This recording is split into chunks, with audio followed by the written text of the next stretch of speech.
नमस्कार, स्वागत है आप सभी का। मैं हूं आपके साथ अनु सिंह। खबरों की शुरुआत इस वक्त की बड़ी खबर से करेंगे। सहारनपुर से खबर, जहां माफियाओं के खिलाफ प्रशासन का एक्शन जारी है। यहां पूर्व एमएलसी हाजी इकबाल पर शिकंजा कसता ही जा रहा है। प्रशासन ने अब तक की सबसे बड़ी कार्रवाई को अंजाम दिया है, जिसके तहत खनन माफिया हाजी इकबाल की 107 करोड़ रुपए की 1350 बीघा जमीन को कुर्क कर लिया गया है। इस कार्रवाई में पूरे उत्तर प्रदेश में अब तक की ये सबसे बड़ी कार्रवाई मानी जा रही है। बताया जा रहा है कि ये सारी जमीन इकबाल ने अवैध कमाई से ली थी। आपको बता दें कि प्रशासन ने कुछ दिन पहले ही हाजी इकबाल के नौकर नसीम के नाम 21 करोड़ की संपत्ति को कुर्क कर लिया था। जुनैद, वाजिद, अलीजान, मोहम्मद अल्फाज व अन्य सहयोगियों के साथ मिलकर पारित किए। इस मुकदमे के विवेचना के क्रम में प्रकाश में आया कि मोहम्मद इकबाल और इसके 4 पुत्र इन्होंने अपराध करके अवैध रूप से संपत्ति अर्जित की थी। और इसी क्रम में आज थाना मिर्ज़ापुर क्षेत्र में लगभग 125 भूमि की संपत्ति, जिसका कुल क्षेत्रफल लगभग 1350 बीघा है और इसकी बाजारी कीमत लगभग 107 करोड़ रुपए है। इसका जब्तीकरण 14(1) गैंगस्टर एक्ट के अंतर्गत आज किया जा रहा है।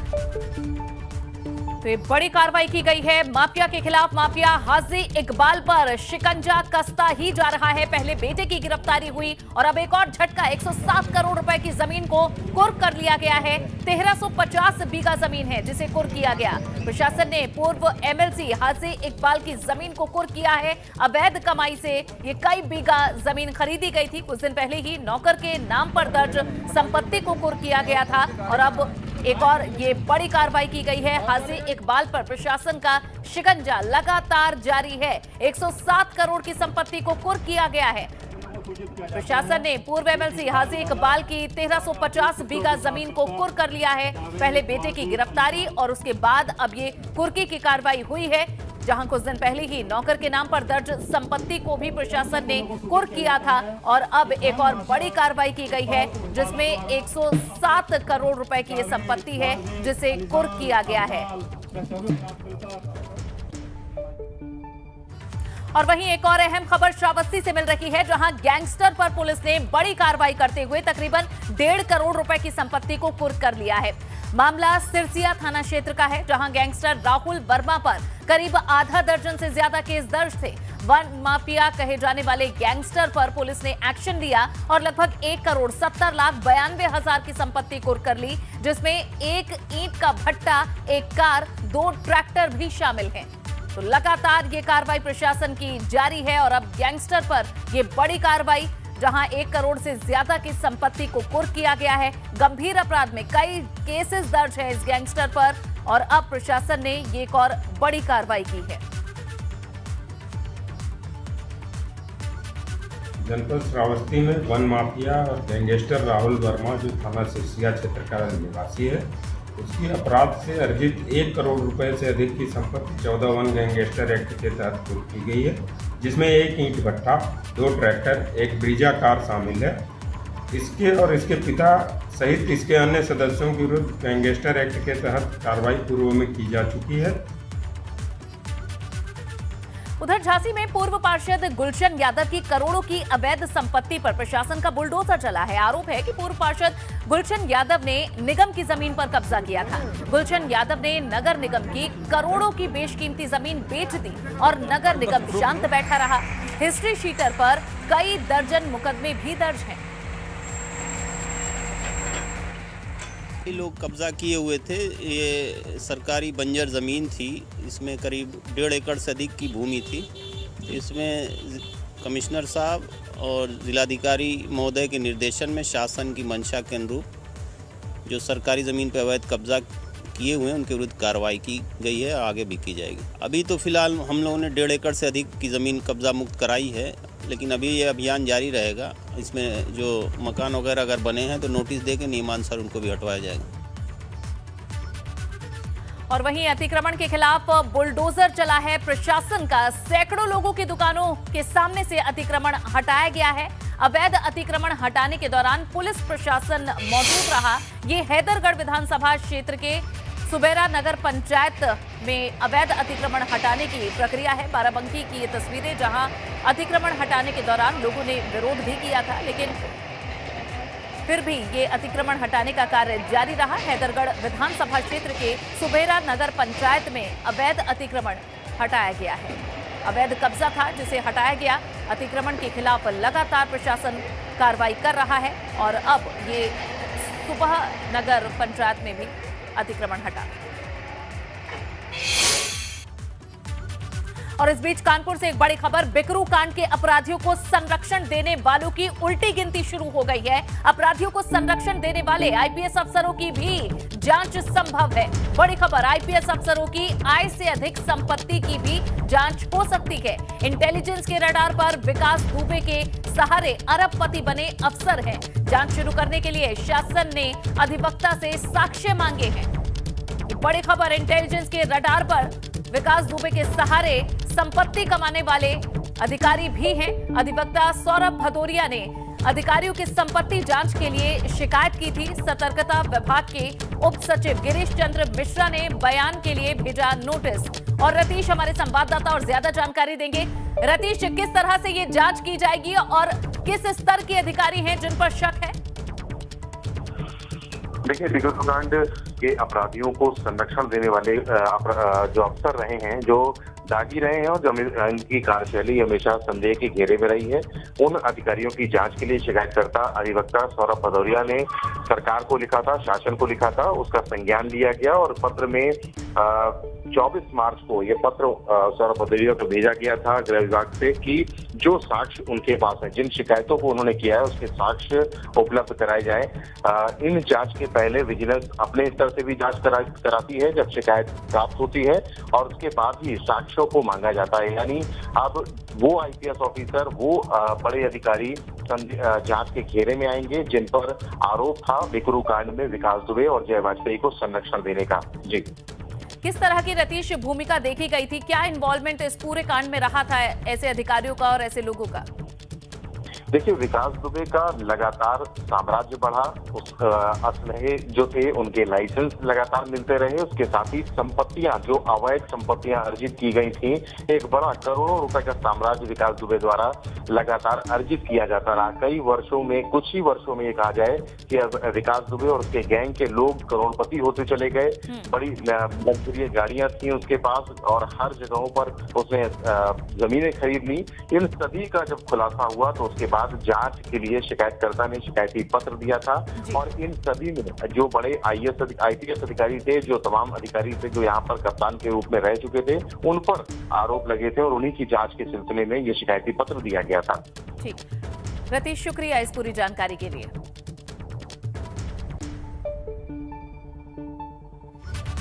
और इधर बुलंदशहर के लखावटी ब्लॉक के एक गांव के प्राथमिक स्कूल में शिक्षा मित्र और हेडमास्टर के बीच जमकर लात-घूंसे चले। स्कूल में बच्चों और महिला शिक्षकों की मौजूदगी में ही शिक्षकों के बीच जमकर मारपीट हुई। पीड़ित शिक्षा मित्र ने अब थाना औरंगाबाद में हेडमास्टर के खिलाफ तहरीर दी।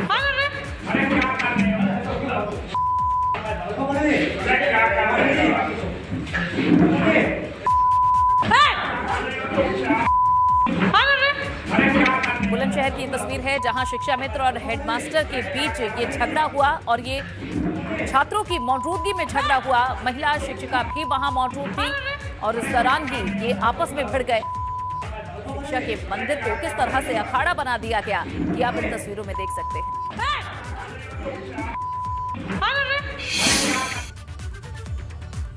बढ़ेंगे आगे। उन्नाव में कैबिनेट मंत्री बेबी रानी मौर्य का कर्मचारी द्वारा शू कवर उतारने का वीडियो वायरल हो रहा है। दरअसल मंत्री अन्न प्रसन्न यूनिट का निरीक्षण करने गई थी। जब बेबी रानी मौर्य बाहर निकली तो अपने साथ आए कर्मचारी ने उन्होंने शू कवर उनसे उतरवाया। अब ये वीडियो सोशल मीडिया पर वायरल हो रहा है।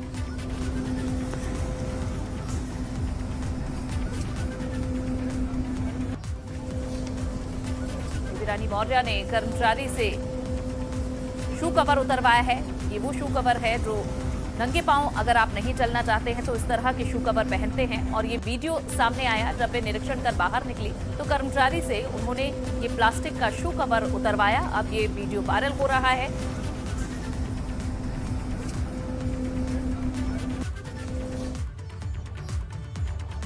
कैबिनेट मंत्री द्वारा शू कवर उतारने वाले वीडियो पर अब सियासत भी गर्मा गई है। राष्ट्रीय लोक दल ने ट्वीट कर बेबी रानी मौर्य पर निशाना साधा है। आरएलडी ने अपने ट्वीट में लिखा है कि भाजपा की मंत्री बेबी रानी मौर्य के ठाठ देखिए। सत्ता के नशे में चूर महोदया ने उन्नाव में पुष्टाहार उत्पादन इकाई का निरीक्षण करने के बाद अपने जूते के डिस्पोजल कवर भी वहां के कर्मियों से उतरवाए हैं। सत्ताधारियों की ये मानसिकता उनके संगठन के आदर्शों को प्रदर्शित कर रही है। वहीं समाजवादी पार्टी ने भी बेबी रानी मौर्य के इस वायरल वीडियो पर ट्वीट कर लिखा है, भाजपा सरकार पर निशाना साधा है। सपा ने ट्वीट कर लिखा कि सत्ता के नशे में मगरूर हो चुके हुक्मरान उन्नाव में अन्न पूरक पुष्टाहार उत्पादन इकाई का निरीक्षण करने के बाद कैबिनेट मंत्री बेबी रानी मौर्य ने अपने जूते के डिस्पोजल कवर को वहां पर मौजूद स्टाफ से निकलवाया। मंत्री महोदया, आपको अपने इस कृत्य के लिए माफी मांगनी चाहिए। ज्ञानवापी मस्जिद में सर्वे हुआ। कोर्ट की ओर से नियुक्त एडवोकेट कमिश्नर ने मस्जिद के तहखाने में 4 कमरों का सर्वे किया। एडवोकेट कमिश्नर ने मस्जिद की पश्चिमी दीवार का भी सर्वे किया। वाराणसी के श्रृंगार गौरी मामले में आज ज्ञानवापी मस्जिद का सर्वे हुआ है। एडवोकेट कमिश्नर बदलने की मांग कोर्ट ने खारिज कर दी थी, जिसके बाद सर्वे के पहले दिन एडवोकेट कमिश्नर ने मस्जिद के तहखाने में 4 कमरों और पश्चिमी दीवार का सर्वे किया। सर्वे के दौरान एडवोकेट के सहायक, वादी और प्रतिवादी के साथ ही दोनों पक्षों के वकील भी मौजूद थे। सुबह 8 बजे ज्ञानवापी सर्वे के लिए पहुंची टीम ने तहखाने में स्थित कमरों के खोलने के लिए पक्षकारों से चाबी मांगी, जिसके बाद कमरों को खोला गया। तहखाने के 4 कमरों के सर्वे के साथ साथ वीडियोग्राफी भी की गई है। ज्ञानवापी का सर्वे 52 लोगों की टीम ने किया है।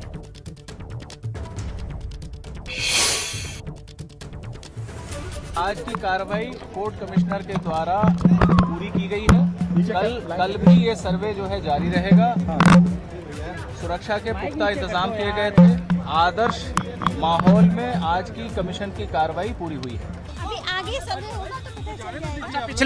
पिछली बार जिस तरह से असहयोग के आरोप थे, बहुत प्रशासन ने पूरा सहयोग किया और विपक्ष ने भी पूरा सहयोग किया। अभी आगे सर्वे होगा तो पता चल जाएगा। पिछली बार जिस तरह से असहयोग के आरोप थे, बहुत प्रशासन ने पूरा सहयोग किया और विपक्ष ने भी पूरा सहयोग किया। सर्वे बहुत ही शांतिपूर्ण तरीके से दोनों पक्षों की सहमति से, प्रशासन के सहयोग से बहुत ही निष्पक्ष रूप से करवाया गया है और सर्वे की रिपोर्ट भी सबके सामने आएगी। ताले खोल के हुआ देखिए, कुछ ताले खोले गए, कुछ ताले तोड़ने पड़े, दोनों ही चीजें थी।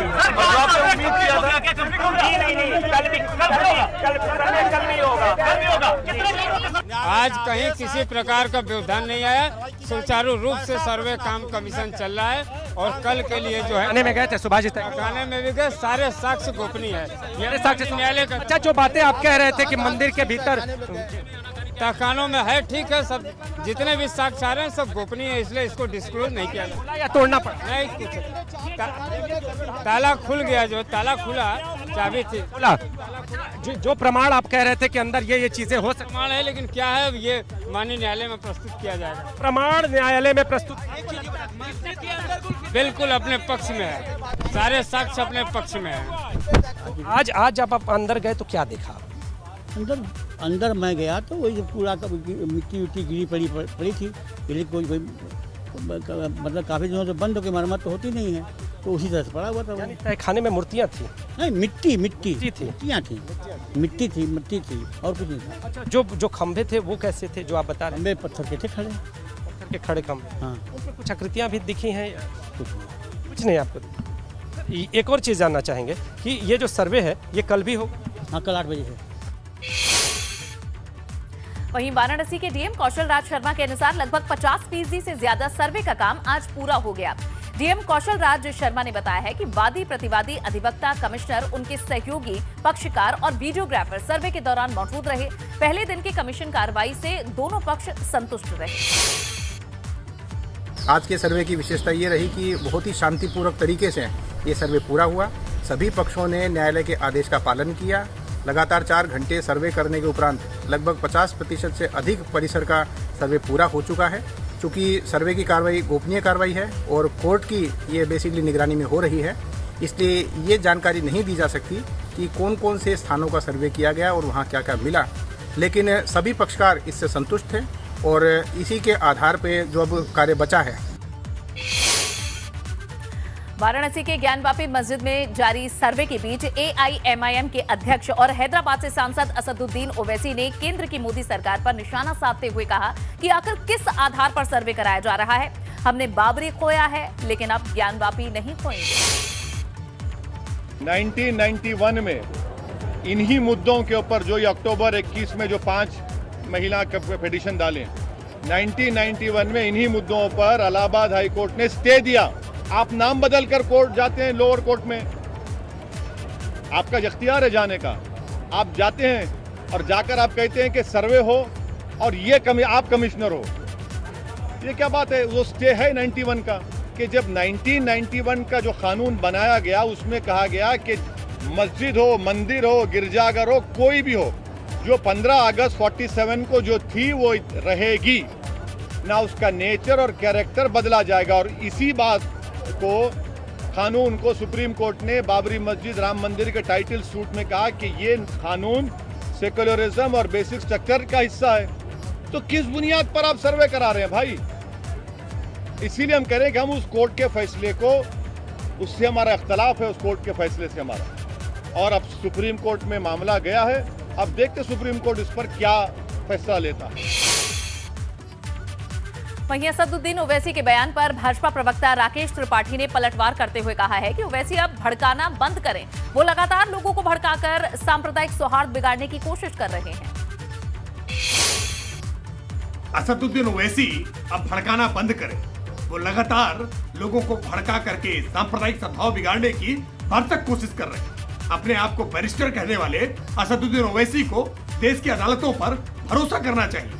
देश की अदालत का जो भी निर्णय होगा वो सबको सर्वमान्य होगा, लेकिन जानबूझ करके बार बार बाबरी पर सवाल खड़े करके वो सुप्रीम कोर्ट के निर्णय को भी चैलेंज करने का काम करते हैं। क्या उनका सुप्रीम कोर्ट पर भरोसा नहीं है? क्या देश के संविधान में उनका भरोसा नहीं है? वो देश की जनता को भड़काना अब बंद करें। उधर अयोध्या में 5 जून को नवनिर्माण महाराष्ट्र सेना के संस्थापक राज ठाकरे का दौरा है। वहीं राज ठाकरे के अयोध्या दौरे को लेकर कैसरगंज से सांसद बृजभूषण शरण सिंह ने विरोध में मोर्चा खोला हुआ है। अब बाबरी मस्जिद के पूर्व पक्षकार इकबाल अंसारी भी उनके साथ खड़े हो गए हैं। भाजपा सांसद अयोध्या में साधु संतों का समर्थन लेने के लिए पहुंचे थे। इस दौरान ही इकबाल अंसारी से भी भाजपा सांसद ने मुलाकात की, जिसके बाद इकबाल अंसारी ने कहा है कि एक तरफ अयोध्या में प्रवेश द्वार पर साधु संत और सांसद बृजभूषण शरण सिंह राज ठाकरे के खिलाफ विरोध जताएंगे, तो दूसरी तरफ अयोध्या के पश्चिम प्रवेश द्वार पर वे मुस्लिम भाइयों के साथ राज ठाकरे के खिलाफ प्रदर्शन करेंगे। मनसे पार्टी के राष्ट्रीय अध्यक्ष राज ठाकरे के आगमन की मुश्किलें और भी बढ़ती जा रही हैं। वहीं एक तरफ बाहुबली सांसद बृजभूषण शरण सिंह अयोध्या के वरिष्ठ संतों से मुलाकात कर रहे हैं, तो वहीं मुस्लिम पक्षकार इकबाल अंसारी से भी आज उन्होंने मुलाकात की है। इकबाल जी, आज बृजभूषण जी आपसे मुलाकात किए, क्या बातें हुई? राज ठाकरे के आगमन को लेकर के क्या चर्चाएं हुई हैं? देखिए, बृजभूषण जो है सिंह कैसरगंज के सांसद हैं, उत्तर प्रदेश के मसीहा भी हैं। उत्तर प्रदेश की जनता के साथ में जो है महाराष्ट्र में जो दुर्व्यवहार हुआ, उत्तर प्रदेश के लोगों को जो है बहुत ही बुरा लगा। वो जो है व्यवहार जो है उसका खामियाजा उनको भुगतना पड़ेगा, क्योंकि अयोध्या धर्म की नगरी है। यहाँ आने से पहले यहाँ संत हैं, यहाँ सरजू नदी है, यहाँ धार्मिक नगरी है। अयोध्या वो आ रहे हैं, सांसद जी उसका विरोध कर रहे हैं। विरोध करने में पूरे सांसद जी, यहाँ का साधु संत समाज है, हिंदू मुस्लिम सिख ईसाई सारे लोग विरोध कर रहे हैं। उनका कहना है कि उत्तर प्रदेश की जनता के साथ में जो दुर्व्यवहार किया है, अगर अयोध्या वो आ रहे हैं तो यहाँ जो उत्तर प्रदेश की जनता से माफ़ी उनको मांगनी चाहिए। अगर जनता से माफ़ी नहीं मांगते तो संतों से माफ़ी मांगे और सरजू स्नान करें, अयोध्या में प्रवेश करें। तो इकबाल अंसारी का विरोध किस तरह से रहेगा राज ठाकरे के आगमन को लेकर के? देखिए, सवाल यहाँ है, जहाँ सांसद जी हैं यहाँ जो है जात की बात नहीं है। यहाँ हिंदू मुस्लिम सिख ईसाई उत्तर प्रदेश की जनता के साथ में अयोध्या के साधु संत हैं, और बृजभूषण शरण सिंह जो है वो भगवान राम के वंशज हैं और उत्तर प्रदेश की जनता के मसीहा भी हैं। जो वो कहेंगे वो लोग यहाँ करने के लिए लोग तैयार हैं। बृजभूषण ने बयान दिया है कि हमारे साथ 1 लाख मुस्लिम धर्म गुरु हैं, तो क्या माना जाए कि इकबाल अंसारी भी दूसरे छोर पर नजर आएंगे अयोध्या के प्रवेश द्वार पर? सवाल जो है अयोध्या का है, यहाँ जो है अयोध्या में जात नहीं है हिंदू मुसलमान की, ये जो है ये धर्म की नगरी है, यहाँ जात पात नहीं देखी जाती है। अगर वो अच्छा काम कर रहे हैं तो अयोध्या के हिंदू और मुसलमान सारे उनके साथ में हैं। वहीं इस पूरे मामले पर भाजपा नेता अपर्णा यादव ने भी ट्वीट किया है और ट्वीट कर यादव ने लिखा है कि राज ठाकरे जी, आपका उत्तर प्रदेश में स्वागत है। आप रामलला का दर्शन भी करिए क्योंकि रामलला सबके लिए पूजनीय हैं। लेकिन मेरा अनुरोध है कि जब आप वापस लौटें तो इस सौगंध के साथ कि आज के बाद उत्तर भारतीयों पर पूर्व की तरह कोई अभद्र टिप्पणी अथवा किसी तरह का अत्याचार नहीं करेंगे। खबरों में आगे बढ़ेंगे। सीएम योगी के निर्देश के बाद प्रदेश के हर मदरसे में आज से राष्ट्रगान की शुरुआत कर दी गई है। आपको हम मदरसों में राष्ट्रगान की 4 तस्वीरें दिखा रहे हैं। पहली तस्वीर आगरा की है। आगरा के मदरसा मोइन उल इस्लाम में राष्ट्रगान गाया गया। इस दौरान मदरसे में यूपी अल्पसंख्यक आयोग के अध्यक्ष अशफाक सैफी राष्ट्रगान में शामिल हुए। दूसरी तस्वीर आपको मुजफ्फरनगर की दिखा रहे हैं। यहाँ मदरसा की दूसिया जैनुल अबेदीन में छात्र छात्राओं ने राष्ट्रगान गाया। तीसरी तस्वीर बहराइच की है। यहाँ प्राइमरी मदरसा नूरुल उलूम में क्लास शुरू होने से पहले राष्ट्रगान हुआ। चौथी तस्वीर अलीगढ़ की दिखा रहे हैं। मदरसा अरबिया तालमील मिल्लत में छात्र छात्राओं ने राष्ट्रगान गाया।